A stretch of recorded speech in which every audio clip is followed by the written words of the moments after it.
जय जिनेंद्र। आइए आज मैं आपको एक ऐसी घटना सुनाने जा रही हूँ जो कहीं ना कहीं किसी ना किसी रूप में हम सभी की लाइफ से रिलेटेड है। एक बार एक व्यक्ति किसी जंगल से गुजर रहा था। अचानक वहाँ एक जंगली हाथी उसकी ओर झपटा। वह व्यक्ति भागने लगा, फिर भी हाथी तेजी से उसकी ओर भागता जा रहा था।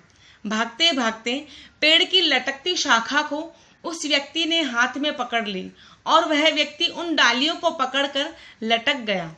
कुछ देर बाद उसकी नज़र नीचे की ओर जाती है तो वह देखता है कि नीचे एक कुआं है और कुएं में भयानक सर्प जो उसके नीचे गिरने पर उसे खाने के लिए टकटकी लगाकर देख रहे हैं। अब डरते हुए उसने ऊपर की ओर देखा तो पाया कि पेड़ की वो डाली जिससे वह लटका हुआ है उसे एक सफ़ेद और एक काला चूहा कुतर कुतर कर काट रहे हैं। वह हाथी भी गुस्से में आकर पेड़ के तने को जोर जोर से तोड़ने लगता है और उसी पेड़ पर लगे मधुमक्खी के छत्ते से मधुमक्खियां भी उड़ने लगती हैं। ऐसे में वह व्यक्ति अत्यंत भयभीत हो जाता है। अब उसे मौत सामने खड़ी दिखाई देती है।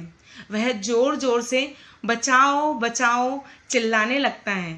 तभी वहाँ से एक विमान में गुजर रहे देव उसे देखते हैं और उस मनुष्य को इतनी परेशानी में देखकर करुणा से उसे समझाते हैं कि तुम जल्दी से हमारे विमान में आ जाओ, हम तुम्हें सुरक्षित जगह पर पहुंचा देंगे।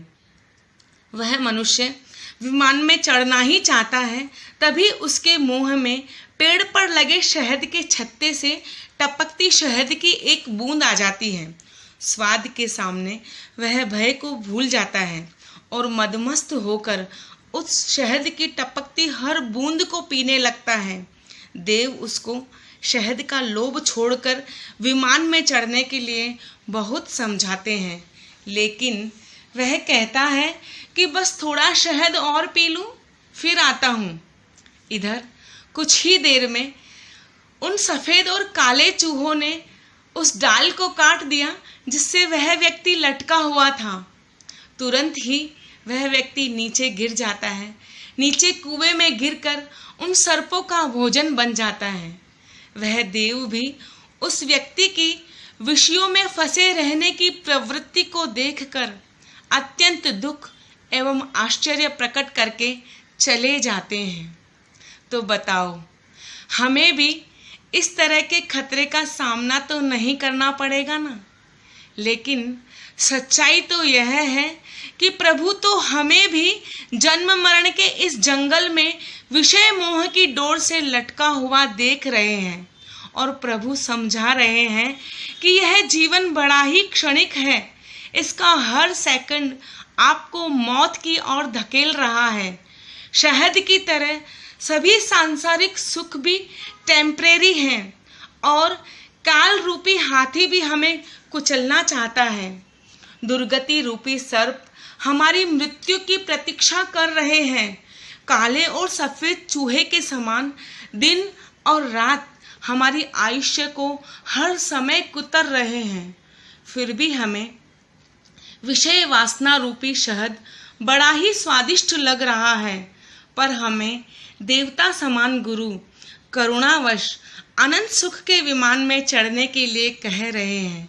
लेकिन थोड़ा और शहद पीने का आनंद ले लूं, फिर चढ़ता हूँ। ऐसा कहकर हम इस अनंत सुख के विमान में नहीं बैठ पाते हैं और फिर जल्द ही काल रूपी मृत्यु का शिकार बन जाते हैं। इसी का नाम है संसार चक्र। क्या इस संसार के अनंत दुखों से बचना चाहते हैं तो हमें गुरु के वचनों पर चिंतन एवं मनन करना होगा और स्वाध्याय एवं धर्म रूपी विमान में बैठना होगा। तभी हम अनंत दुखों के खतरे से बच पाएंगे और शाश्वत सुख तक पहुंच पाएंगे। जैनम जयति शासनम। जिन आज्ञा विपरीत कुछ बोलने में आया हो तो मिच्छामि दुक्कडम। जय जिनेंद्र।